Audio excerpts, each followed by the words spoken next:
자, 오늘도 이렇게 필기 여기 위에 있는데 좌변위에 보시면은 오늘 할 부분이 대단원 1, 중단원 2, 소단원 1, 개와 세력의 분화와 갑신정변이라는 사건을 배울 건데 교과서는 다 같이 18쪽을 피고 수업 준비하시면 됩니다.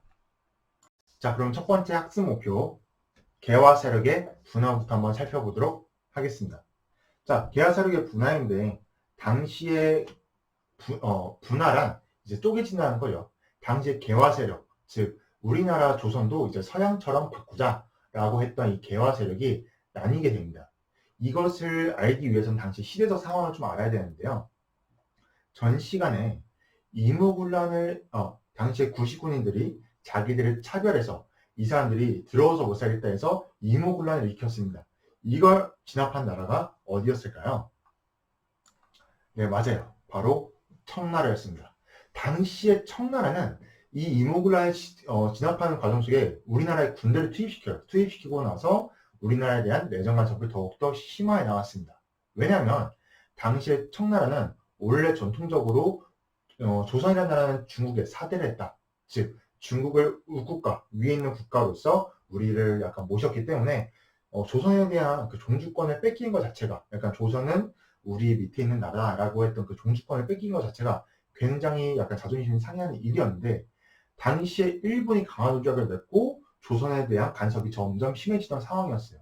이때 청나라가 이모군란을 진압해 주자 이 조선한테 떵떵거릴 수 있게 된 거죠. 야 조선, 우리가 너 고종, 민비 너 그냥 죽을 뻔한 걸 우리가 구해줬어. 그러니까 우리 말 잘 들어. 이런 식으로 청의 내정 간섭이 점점 심해졌습니다. 거기에 따라 일본도 당시 조선에 대해서 내정 간섭을 하려고 했는데 청이 점점 세지니까 좀 약간 일본은 불안불안했던 상태였던 거죠. 이러한 상태 속에 개화 세력이 분화되었는데요. 당시에 이 청에 대한 태도로 온건개화파와 급진개화파 나뉩니다. 그리고 이 개화를 어떻게 할 거냐에 따라 온건, 급진으로 나뉘었다고 보시면 됩니다. 당시에 여러분 생각해보세요. 온건, 개화파. 온건이라는 뜻이 무슨 뜻인가요? 맞아요. 온건. 뭔가 천천히 바꾸자. 반대로 급진이라는 건 뭐죠? 그렇죠. 빠르게 바꾸자. 즉 온건개화파는 우리가 천천히 서양의 문물을 받아들이자라고 했던 게 온건개화파고 급진개화파는 빠르게 뭐든지 다 빠르게 우리가 일단 바꿔버리자. 왜냐하면 늦었다. 이미 흥선대원군 때부터 했어야 되는데 뭐 통상수교 거부정책이라는 이것 때문에 우리가 늦었다. 빨리 바꿔버리자라고 했던 거죠. 하지만 공통점은 둘 다 이거예요, 여러분. 서양의 문물을 받아들여서 점점 서양처럼 바꾸자는 건 동의해요. 하지만 그 방법과 속도에 따라 온건과 급진은 나뉘게 되고 청나라에 대한 태도도 또 나뉘게 됩니다. 한번 들어보도록 할게요. 자, 우선 온건개화파의 대표 인물은 김홍집입니다. 김홍집인데 당시 이 급진개화파의 대표 인물은 김옥균이었죠. 당시 온건개화파는 청나라의 사대 관계를 계속 유지하자. 그리고 청나라의 보호 속에 우리가 발전을 하자라고 주장을 합니다. 왜냐하면 이제 청나라가 원래부터 좀 컸던 나라니까 우리를 지켜줄 수 있고 우리가 발전할 수 있는데 큰 도움이 될 거다라고 판단을 했습니다. 반대로 급진개화파는 야 지금 청나라는 사상법은 우리를 내정간섭 하려고 한다. 우리가 빠르게 발전하려면 그 누구의 이런 간섭도 없이 자주적으로 빨리 발전을 해야 된다라고 주장을 해서 청나라에 대해서 약간 우호적인 게 온건개화파, 청나라에 대해서 약간 반발하는 게 급진개화파죠. 그러니까 이 급진개화파는 어떤 나라랑 좀 친했을까요? 그렇습니다. 바로 일본이었습니다. 이 급진개화파는 일본의 인사들과 자주 어울렸는데요. 한마디로 말해서 친일파라고 할 수도 있는데 여기서 말하는 그 친일파가 우리가 하는 친일파는 달라요. 우리가 하는 친일파는 나라파라고 하는 나쁜 그런 애들이죠. 지금 말하는 이런 김옥균의 친일파는 일본과 친하다고 그런 표현입니다. 친하다. 그렇게 보시면 되고 당시 이 온건개화파와 급진개화파는 우리가 이 나라처럼 발전하자라고 해서 모델을 선정하는데 당시의 온건개화파들은 청나라의 양무운동을 똑같이 우리가 본받아서 하자라고 합니다. 청나라의 양무운동 이게 뭐였냐면 청나라가 아편전쟁이라 그래서 원래 청나라도 서양과 문을 열지 않습니다. 우리는 너네랑 교류 안 해 라고 했었는데 이때 영국과 프랑스가 아편을 몰래 갖다 팔면서 그걸 빌미로 전쟁을 일으켜요. 그게 아편전쟁인데 이 아편전쟁을 청나라가 완전 쑥대밭을 만들어놓습니다. 청나라를 그냥 다 쪼개 먹어버려요. 당시에 뭐 영국과 프랑스가 힘이 너무 세니까 이때 청나라가 큰 충격을 받아서 야, 우리가 저 서양의 무기는 본받아도 되겠다. 우리가 지금 봤더니 저 서양의 무기랑 우리 무기랑 잽이 안 된다. 우리 빨리 서양의 무기를 받아들이자 해서 양무, 기술을 빨리 받아들여서 발전하자라고 해서 양무운동이 일어납니다. 즉 서양의 기술과 무기만 받아들이자라고 했던 게 양무운동인데 이때 온건격파도 이것처럼 조선의 정치체제, 이 왕이 다스리는 정치체제는 그대로 놔두고 이 유교적인 가치도 냅두고 그냥 단지 서양의 무기, 서양의 발전된 기술 이런 것만 받아들여서 점점 서양화를 하자라고 했던 게 온건격파입니다. 반면 급진기화파들은 당시 일본의 메이지 유신을 본받자라고 하는데요. 당시 일본은 미국에 의해서 개항을 하고 정말 빠르게 서양의 문물을 받아들이는데요. 이때 그 사건을 메이지 유신이라고 합니다. 이때 당시에 정치체제를 바꿔버려요. 원래는 뭐 일본 막부라는 그런 약간 총리라고 하실까요? 오늘날로 치면 막부가 나라를 다스렸는데 이때 뭐 메이지 헌법이라고 하면서 이제 입헌 군주제로 바뀝니다.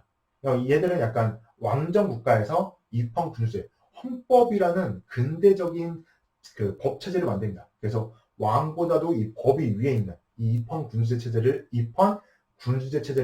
딱 받아들여서 나라의 모든 것을 다 서양화로 바꿔버린다. 정치 체제, 사회, 경제, 문화, 시스템, 그리고 뭐 기술, 무기 다 이런 걸 다 싹 다 서양화로 바꿔버리자라고 했던 게 일본의 메이지 유신이었는데 급진기화파도 이 메이지 유신을 똑같이 우리가 가져와서 우리도 모든 걸 다 바꿔버리자라고 했던 거죠. 정리하면 온건기화파는 천천히 바꾸자. 그래서 청나라의 양무운동, 기술만 수용하자 했던 게 온건기화파. 반대로 급진기화파는 모든 걸 다 바꿔버리자. 서양의 무기, 과학, 기술, 사상, 정치, 체제 다 바꿔버리자. 일본의 메이지 유신을 본받아서 라고 생각하시면 됩니다. 자, 두 번째 학습 목표, 갑신정변에 대해서 알아보도록 하겠습니다. 굉장히 중요한 사건인데요. 갑신년에 정변이 일어났다. 정치적 변란이 일어났다.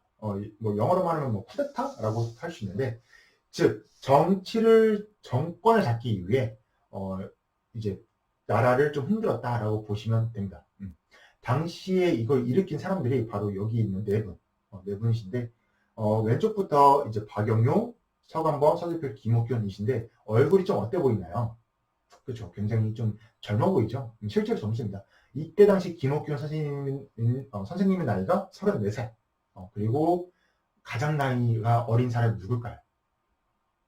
바로 서지필 선생님이었는데 서지필 선생님은 당시 나이가 18살이었어요. 이 젊은 사람들이 도대체 무엇 때문에 정변이라는 걸 일으켰을까요? 자, 우선 그 배경부터 살펴보겠습니다. 자, 이들은 급진기화파였는데요. 당시의 배경을 살펴보면 우선 첫 번째, 당시에 청의 내정 간섭이 점점점 심해졌습니다. 그러니까 청은 이모군란에 대답해 준 것을 빌미로 조선에 대해서 엄청나게 간섭을 많이 해요. 그러면 그럴수록 이 급진기화파 입지가 점점 줄어든 것이죠. 그러면서 불안감을 느꼈을 겁니다. 야, 우리 이대로 가다가는 청나라가 시키는 대로, 청나라가 하자는 대로 개화를 할 것 같아. 우리는 우리 나름의 개화를 하고 싶은데 이대로 가면은 청나라가 하자는 대로 할 것 같아. 그래서 굉장히 불안감을 느꼈을 겁니다. 또한 이때 어떤 일이 생기냐면 고종이 개화를 하고 싶어도 돈이 없다 그래요. 그래서 김옥균이 제가 지금 돈을 좀 빌려오고 있습니다. 그래서 일본에 딱 가요. 왜냐하면 김옥균은 일본이랑 굉장히 친했습니다. 근데 이때 일본한테 그 목표 금액을 못 빌려와요. 그래서 약간 고종한테 약간 그런 위신, 김옥균의 위신 좀 줄어들면서 좀 이 불안감이 더 커졌다라고 보시면 됩니다. 이때 두 번째 배경, 청푸전쟁이 일어납니다. 청나라랑 프랑스가 싸웠어요. 왜 싸웠냐? 당시에 베트남 지역을 두고 프랑스가 베트남을 먹으려고 하니까 이 베트남에 대한 종주권을 가지고 있던 청이 이거 우리 거야 하면서 싸우게 됩니다. 이게 바로 청푸전쟁인데 이때 청나라가 조선에 있었던 3,000명의 군대 중 1,500명을 프랑스로 보내요. 베트남으로 보내요. 싸우기 위해서. 그러니까 김옥균이 이때다. 지금 청나라의 군대가 없을 때, 절반이 빠질 때 지금이 기회다. 라고 해서 군사를 일으킵니다. 그럼 군사는 어디서 났냐? 세 번째 배경. 바로 일본의 도움을 요청해서 일본이 지원을 약속했습니다. 당시 김옥균은 일본에 가서 제가 메이지 유신을처럼 조선을 다 바꿔버리겠습니다. 그러니까 저를 좀 도와주세요. 라고 합니다. 이때 일본에서도 김옥균을 도와주겠다라고 하면서 당시에 재물보조약으로 한성이 주둔하고 있던 일본군을 이제 김옥균한테 지원을 하도록 하죠. 그래서 김옥균이 당시에 갑신정변, 이 김옥균을 중심으로 한 급진기아파들의 갑신정변을 이제 1884년에 일으키는데요. 당시 김옥균은 군대를 이끌고 딱 이제 고조한테 찾아갑니다. 찾아가서는 이때 김옥균이 우선 먼저 알아야 될 게 우정국 축하연을 빌미로 이 갑신정변을 시작하는데요. 우정국이란 뭐냐면 지금 치면 우체국이에요. 그러니까 우리나라에서 최초로 서양식 우체국 제도를 만들어서 이제 우정국이라는 걸 만들었는데 이때 그걸 축하하는 파티를 연 거예요. 김옥균은 이거를 비디오로 잡았습니다. 왜냐면은 이때 수많은 사람들이 다 올 거 아니에요. 수많은 사람들이 딱 모일 거 아니에요. 이때 급진기아파의 반대 세력들이 모일 거 아닙니까? 그래서 이때 김옥균은 우정국 축하연 때 모든 관리들이 모였을 때 우리의 반대하는 일을 제거하고 우리가 급진 개화의 내용을 말하면 되겠다라고 합니다. 그래서 우정국 축하연의 빌미로 사람들이 딱 모였을 때 이제 우정국 거를 잠그고 그 안에서 이 온건기아파들을 막 죽이기 시작합니다. 죽인 다음에 고조한테 막 달려가서는 전하 지금 큰일 났습니다. 지금 이모군란 때처럼 군인들도 반란을 일으켰습니다. 라고 한 거예요. 고조는 깜짝 놀란 거죠. 왜냐면은 이제 2년 전에 이모군란이랑 큰 사건을 겪었으니까 고조는 놀라면서 그러면 안 되지. 어디서 도망가자 해서 당시에 이 김옥균 급진기아파가 고종과 민비를 경호궁으로 피신시킵니다. 그리고 나서 자기 마음대로 정치를 선언을 하는 거다. 이렇게 정치하겠다. 자, 이렇게 뜯어 고쳐라. 제도 이렇게 바꿔버리라면서 자기 마음대로 정치를 휘둘렀는데 그게 바로 갑신정변입니다. 이때 민비가 그걸 굉장히 이상하게 여겨요. 뭔가 이상하다. 이거 이모군란 때처럼 군인들이 반란을 일으켰다면 궁궐이 좀 소란스럽고 시끄러워야 되는데 너무 조용해. 너무 조용하니까 민비가 이걸 알아봐요. 어떤 일이 있는 거지. 그래서 알고 보니까 김옥균 등 급진기아파가 일으킨 사건이라는 걸 알게 됩니다.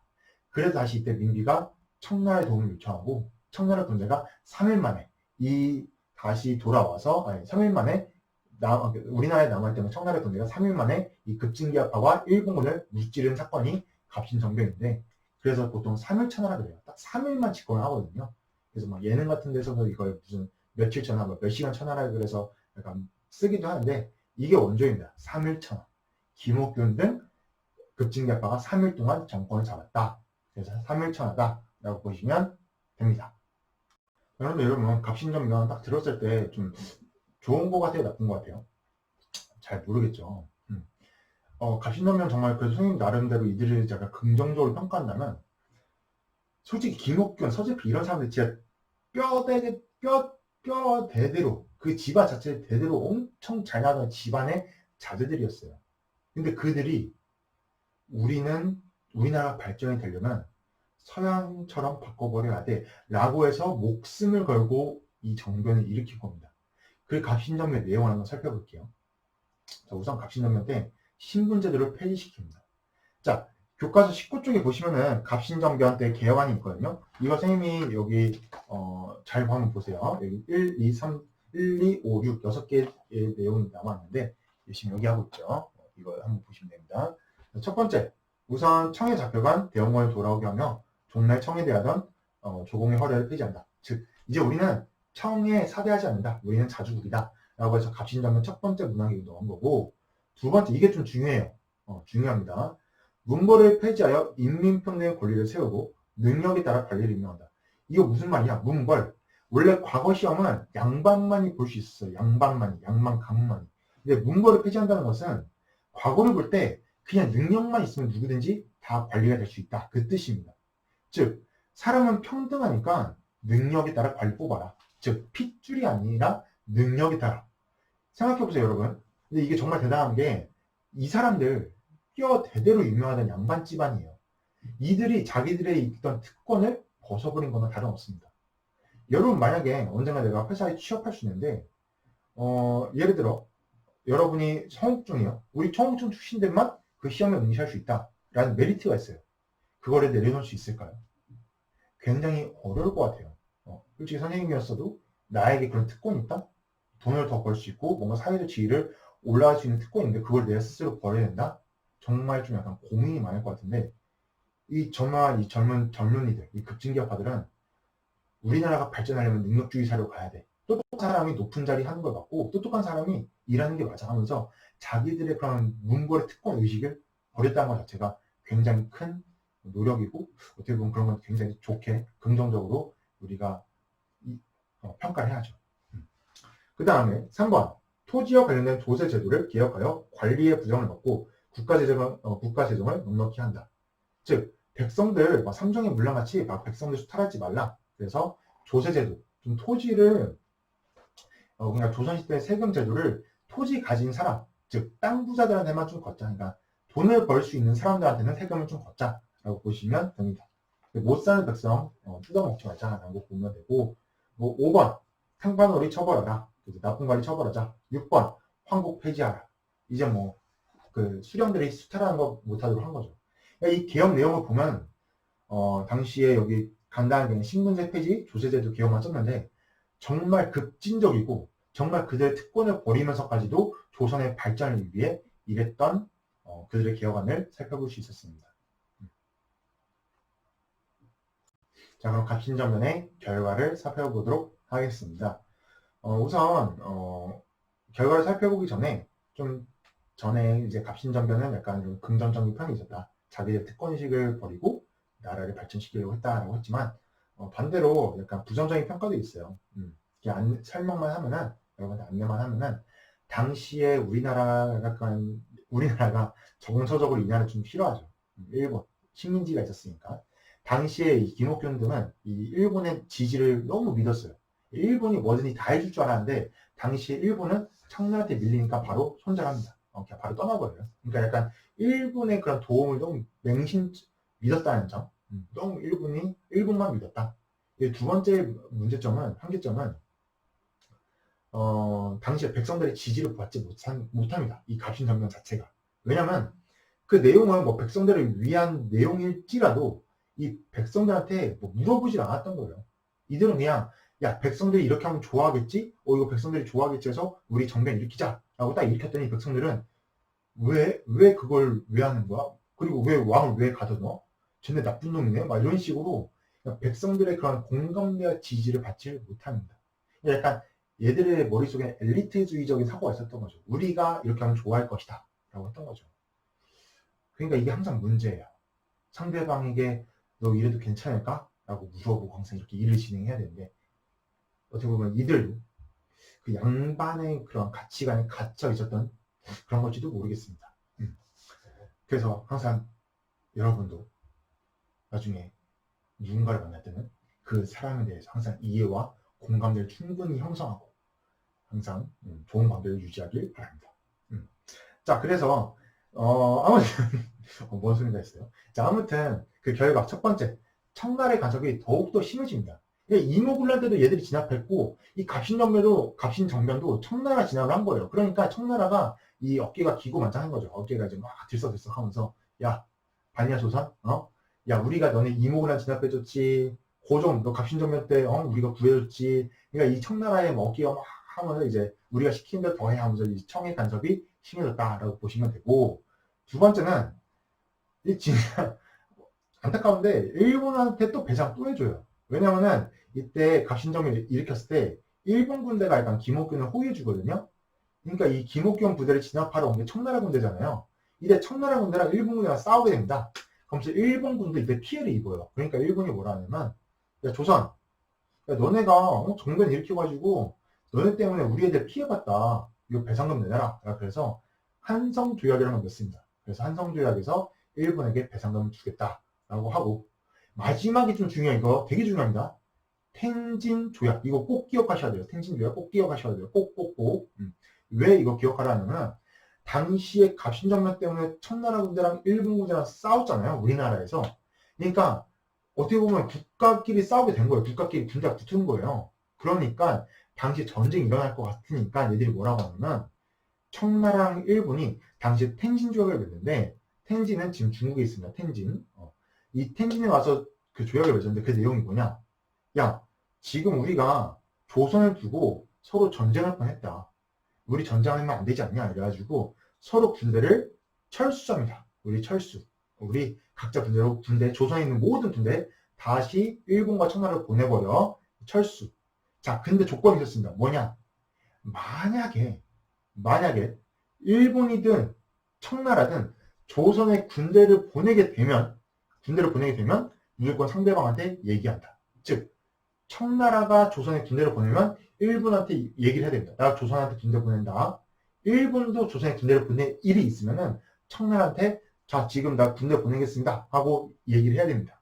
이런 식으로 맺었던 조약이 텐진 조약입니다. 그 내용 잘 기억하셔야 됩니다. 양국의 군대를 철수시킨 다음 군대 보낼 일이 있으면 서로 보고를 한다 라고 하시면 기억하시면 돼요. 자, 그렇게 해서 갑신전변이 우리에게 주는 메시지는 뭐냐?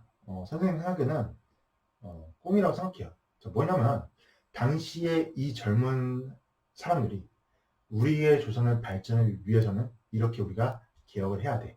그래서 그들은 어떻게 보면 꿈을 꾸는 거죠. 그리고 그걸 실현시키기 위해 목숨을 걸고 그들 특권의식을 버리면서까지 도전을 한 겁니다. 그래서 어떻게 보면은 이러한 그들의 용기, 그들의 특권의식을 버리면서까지 국가의 발전을 위해 우리 모두가 발전하기 위해서 이렇게 해야 된다. 라고 했던 그런 용기는 정말 대단하다. 그리고 그들의 그런 꿈을 꾸고 그걸 실현시키려는 행동 정말 본받을 만하다. 하지만 그들은 너무 자기 생각만 했다. 우리가 이렇게 하면 백성들도 좋아하겠지. 라는 그런 잘못된 엘리트주의적인 사고. 백성들에게 충분히 대화와 공감을 얻지 못했다는 그런 한계점도 같이 잘 기억하면서 과연 나는 거기에 따라 어떻게 삶을 살아야 될까 한번 생각해보고 교과서 20쪽 보면 검문사건이라는 게 있어요. 검문사건인데 이거 따로 저희 지금 필기하지 않을게요. 왜냐면은 그냥 여러분이 이거 상식으로만 알고 계세요. 이거 괜히 또 필기하면 여러분 부담 가질까봐 그냥 얘기는 하는데 그렇다고 얘기만 딱 듣고 여러분이 한 귀 듣고 한 귀 흘리시면 안 되고 한 귀로 듣고 좀 막아 놓으셔야 돼요. 좀 상식이에요. 자, 검문도 사건이 뭐냐면 당시에 우리나라를 위해 러시아가 있었습니다. 이 러시아는 당시에 유럽, 러시아 땅덩이가 워낙 크잖아요. 땅덩이가 워낙 크니까 저 끝에는 유럽까지 가요. 그러니까 러시아가 당시에 유럽 국가 중에 영국이랑 사이가 매우 나빴어요. 영국이랑 사이가 매우 나빴는데 이때 러시아는 우리나라 땅을 되게 원했어요. 왜냐? 얘네는 겨울에 되면 바다가 얼어요. 그러니까 겨울에 바다가 얼으니까 겨울 되면 나가지를 못합니다. 그냥 따뜻한 바다를 찾다 보니까 이제 우리나라까지 온 거죠. 그러니까 점점 영토가 막 내려오고 있고 이제 조선에 대해서 막 간섭도 하려고 그래요. 조선이랑 좀 친하게 지내면서도 조선에 좀 한국을 쓰고 싶어 해요. 그러니까 막 조선에 대해서 막 러시아가 막 내려오고 있었는데 딱 영국이 봤더니 아니 이거 뭐야? 러시아가 저렇게 세력이 커지면 안 되는데 그래서 세력이 커지지 못하게 하기 위해서 당시에 조선에 남해 거문두라는 섬이 있어요. 이 거문두라는 섬인데 생긴 거 보면은 약간 이렇게 도너츠처럼 생겼어요. 이렇게 반달. 그래서 약간 천의 요새예요. 이렇게 섬이 딱 바다를 둘러싸고 있어서 천의 요새입니다. 이거 완전. 왜냐면은 태풍이 불어도 그 섬 안에 바다는 섬이 딱 지켜주거든요. 천의 요새인데 이 거문도를 영국 군대가 딱 가서 점령을 해버려요. 불법으로 점령해버려요. 조선 같은 허락도 없이. 그래서 러시아 내려오는 순간 이제 공격하겠다는 뜻이죠. 너 내려오지 마 한 거죠. 이제 거문도 점령해서. 좀 어이없는 거는 이 영국이 거문도를 점령하고 나서 청나라가 먼저 알아요. 이 조선이 먼저 한 게 아니라 청나라가 먼저 압니다. 그래서 청나라가 야 조선 지금 너네 나라 거문도라는 섬 있냐? 있는데요. 왜요? 그러니까 야 지금 거문도에 영국 군대가 있대. 그래가지고 조선이 깜짝 놀라서 뭐지 이게 진짜야? 그래서 갔더니 이제 영국 애들이 헬로우 막 이러고 있는 거예요. 그러니까 약간 그만큼 우리나라가 국제 정세에 어두웠다. 아무튼 그래서 어떻게 해결이 되었냐? 이때 청나라가 중재해줍니다. 야 지금 이렇게 있다가는 조선을 사이에 두고 영국이랑 러시아랑 전쟁하겠다. 그래서 청나라가 따자 하오 하면서 이제 영국 애들, 러시아 애들 너네 조선 더 이상 오지 마 하면서 영국 군대 철수시키고 뭐 러시아도 내려오지 말라고 합니다.